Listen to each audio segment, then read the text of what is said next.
world watched Floyd utter his very last words, "I can't breathe," as he pled for his life.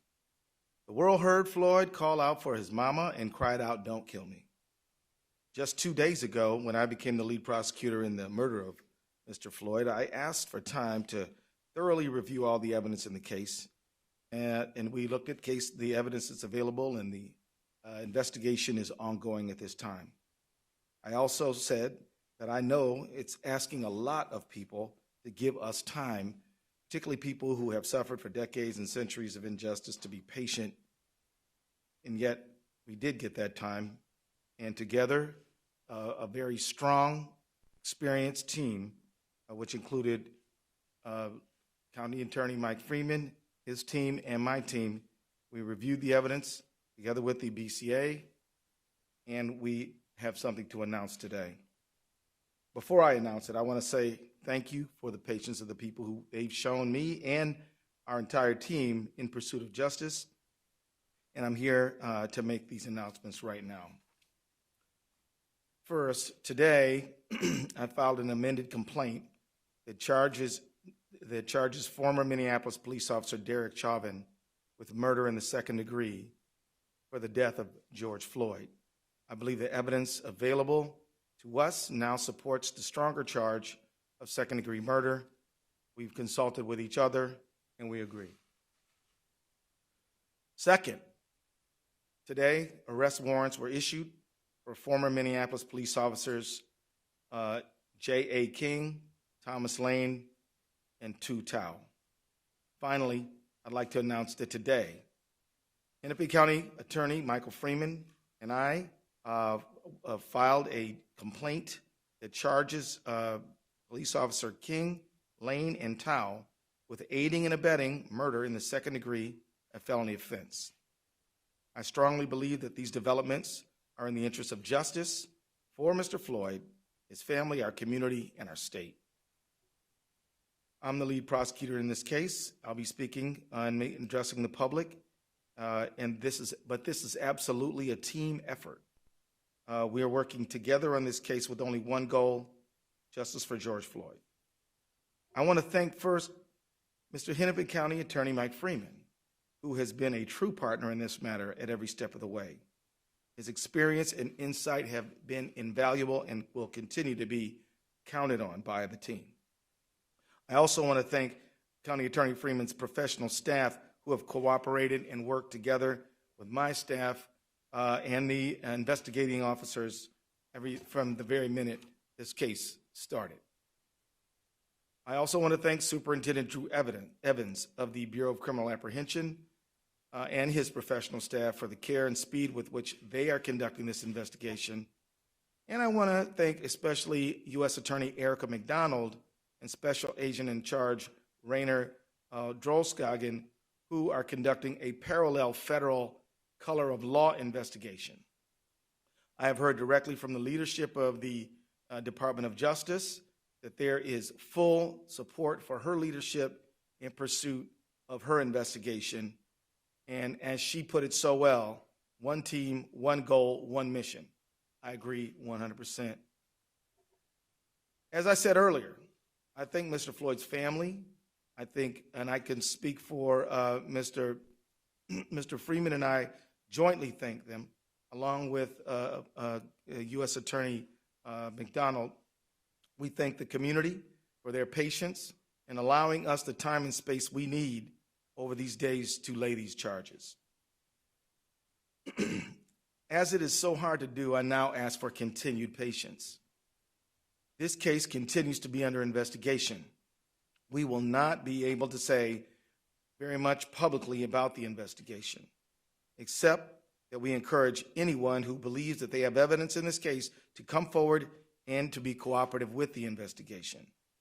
As we develop the case for prosecution, which will also not be able, we will not be able to say very much publicly about it, because our job is to seek justice and to obtain a conviction, not to make statements in the press, but to do our talking in court. So I ask for your patience again while we limit our public comments in pursuit of justice. I also ask for your trust that we are pursuing justice by every legal and ethical means available to us. I also want to add a word of caution. The investigation is ongoing. We are following the path of all of the evidence.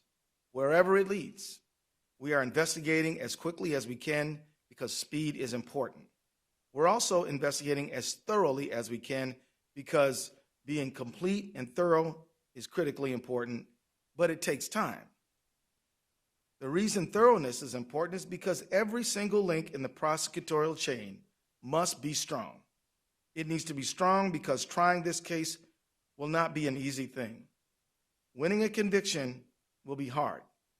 In fact, County Attorney Freeman is the only prosecutor in the state of Minnesota who has successfully convicted a police officer for murder. And he can tell you that it's hard. I say this not because we doubt our resources or our ability. In fact, we're confident in what we're doing. But history does show that there are clear challenges here, and we are going to be working very hard and relying on each other and our investigative partners and the community to support that endeavor. To the Floyd family, to our beloved community, and to everyone that is watching, I say, George Floyd mattered. He was loved. His family was important. His life had value, and we will seek justice for him and for you, and we will find it. The very fact that we have filed these charges means that we believe in them. But what I do not believe is that one successful prosecution can rectify the hurt and loss that so many people feel. The solution to that pain will be slow and difficult work of constructing justice and fairness in our society. That work is the work of all of us. We don't need to wait for the resolution and investigation of this case to start that work. We need citizens, neighbors, leaders in government and in faith communities, civil and human rights activists to begin rewriting the rules for a just society now. We need new policy and legislation and ways of thinking at the municipal, state, and federal levels. The world of arts and entertainment can use their cultural influence to inspire change that we need. There is a role for all who dream of a justice that we haven't yet experienced. In the final analysis, a protest can shake a tree and can make the fruit fall down. But after that fruit is in reach, collecting it and making the jam must follow. The demonstrations and the protests are dramatic and necessary, but building just institutions is more of a slow grind, but equally important. And we have to begin that work as well. We need your energy, and we need everyone's help right now. Thank you very much. We'll take a few questions. Yes, ma'am.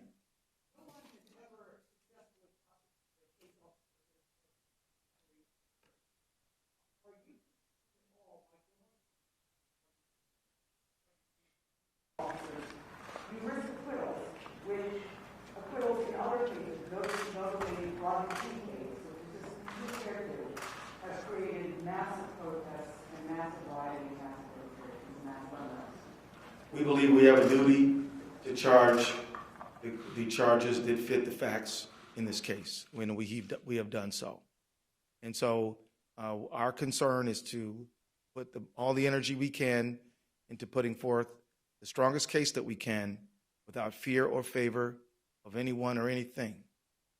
These charges are based on the facts that we have found, and we're going to pursue them. The county attorney, obviously, got the case from him. Was he going to plead this case, the murder-free case? Is that why the state took over? That is what sources have said. The Hennepin County attorney did an excellent job by gathering facts and has worked cooperatively with us at every single step of the way. We consulted with each other on these charges. We believe that these are the right charges. Mike Freeman and I we've signed a complaint for these additional charges, and so that's what we're doing. So the whole nation, indeed the whole world, has been awaiting some type of announcement from your office. Can you describe the process involved in your deliberation and what impact you think today's decision might have, not just in Minneapolis, but for those across the country watching you right now?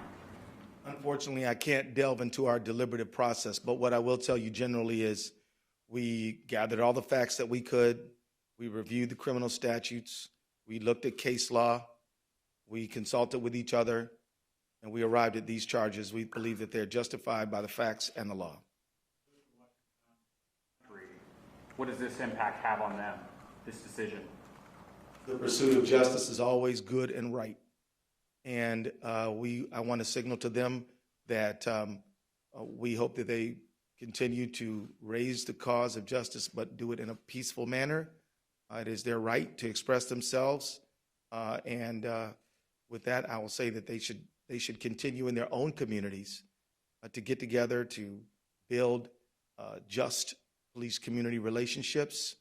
We need the faith community to be involved. We need arts and entertainment to help inspire us toward justice. We need everybody.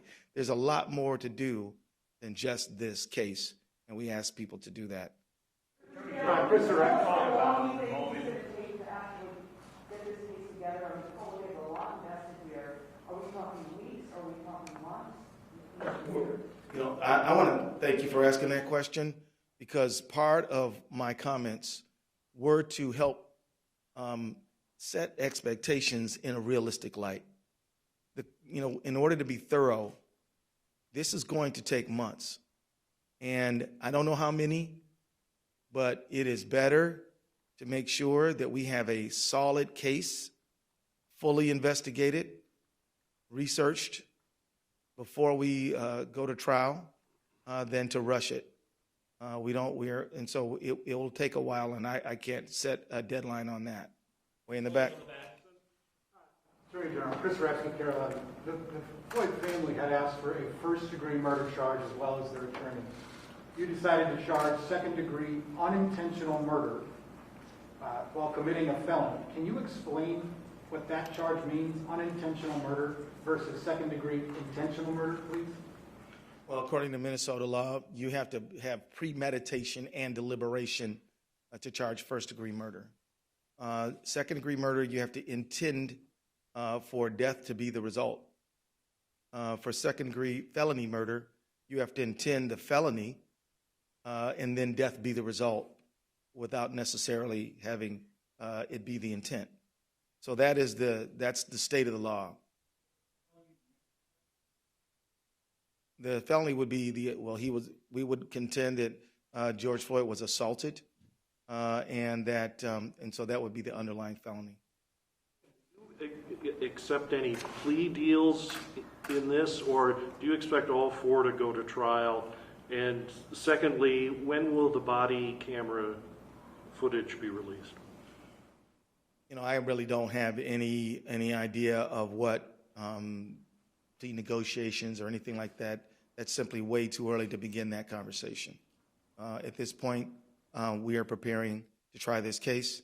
If something else happens along the way, we'll see. But at this point, we don't have any plans in that direction. Body camera footage? That is something that I don't have anything to report right now. At this time, we're focused on investigating the case. And so I think at this time, I will consult with the BCA and other partners on the case, and we'll come to a conclusion about that. Again, we believe in transparency, but we also believe in a thorough investigation, most importantly. Have the three officers been taken into custody? I'll allow Mr. Drew Evans to address that issue. Yeah. Good afternoon. My name is Drew Evans. I'm the superintendent of the Minnesota Bureau of Criminal Apprehension. We are in the process of taking the officers into custody. I can report that one is in custody now, and the other two we are in the process of taking into custody and expect them to be this afternoon. Could you talk about, have these officers provided any statements to your investigators, which traditionally happens after a death in custody? Have you spoken with them? I will, as the Attorney General said, we can't speak about all the details of the case other than what's really in the complaint at this time. I will tell you with any investigation, as I've told you all from the very beginning, we have teams of investigators from the BCA jointly investigating this with the FBI, trying to obtain all information. In this case, I will tell you that is a regular course of all of our investigations to attempt interviews with all of the officers. We have interviewed numerous individuals in this case, and additional information will be provided as we move forward. Attorney General, do you have the folks you need to do this, or will you be seeking some sort of outside counsel or special counsel as you're authorized to do under the law? At this time, I believe we have the team to complete this work. I would like to just introduce David Voigt as well. He is a deputy at the Attorney General's office. He heads the criminal division, and he has the lawyers to get this done. And also, we have some experienced lawyers at the Hennepin County Attorney's Office. We're working on this thing together. In terms of the timing of this decision, I know the Floyd family was hoping to be able to have more information on these charges before the memorial tomorrow. How much did that factor in your decision, as well as the protests with them calling for these across the country as well and growing out there? You know, I can say that I did not allow public pressure to impact our decision-making process. I was prepared to withstand whatever calls came. We made these decisions based on the facts that we have gathered since this matter occurred, and made the charges based on the law that we think applies. So that's my answer. Yeah. Describe a little more about your relationship with Mike Freeman, how this is going so far. It's going fine. It's going great. I spent a lot of time in Hennepin County when I was a trial lawyer myself, and I know all the lawyers there. I respect them all, admire them all, and we're going along fine. Can I introduce you? Okay. Andy Lefevre, he represents Hennepin County Attorney's Office, his first deputy for Mike Freeman. Right.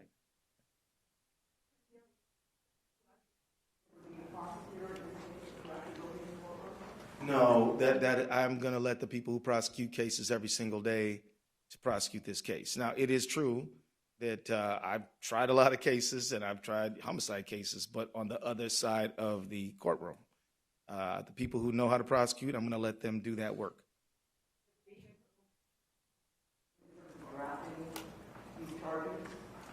You know, I think it helps me anticipate what some of the attacks on our case might be.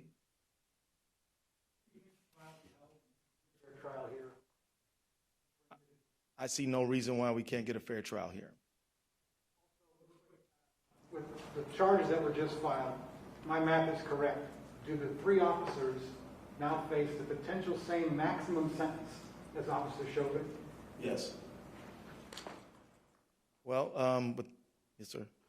I apologize if you've addressed this before, but does your involvement in this case now put you on the sidelines in terms of the legislative process and working for police reform legislation? No.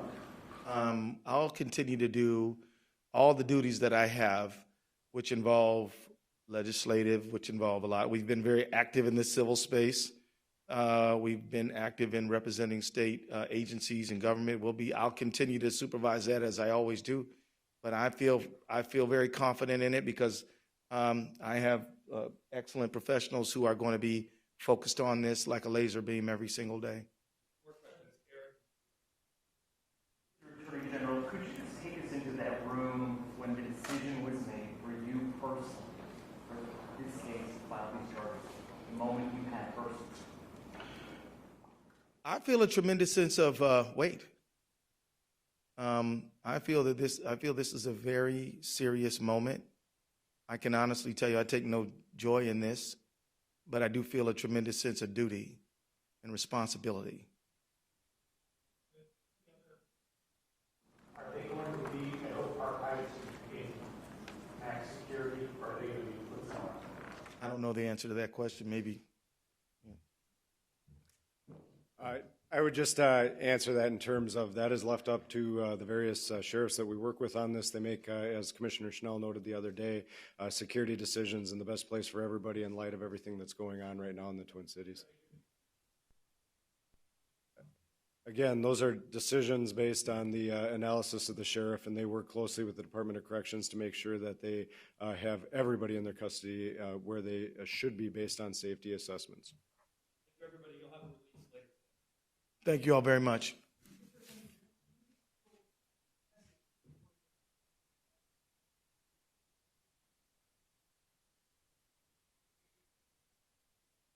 I will say to them that I pledge and I promise to hold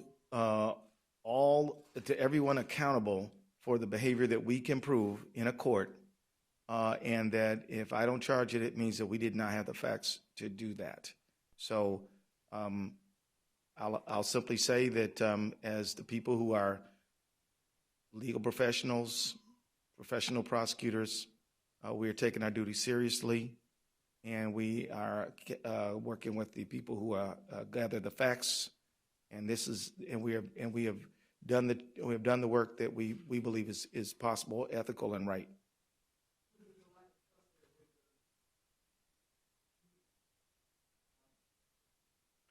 Yeah, well, I mean, look, let me be honest here. I mean, our country has under-prosecuted these matters in Minnesota and throughout the country. And so I think the trust is a result of historically not holding people who are public guardians accountable for their behavior in situations where we should have. So that, I think, is the origin of the trust problem. But we can't control the past. All we can do is take the case that we have in front of us right now and do our good faith best to bring justice to this situation, and we will.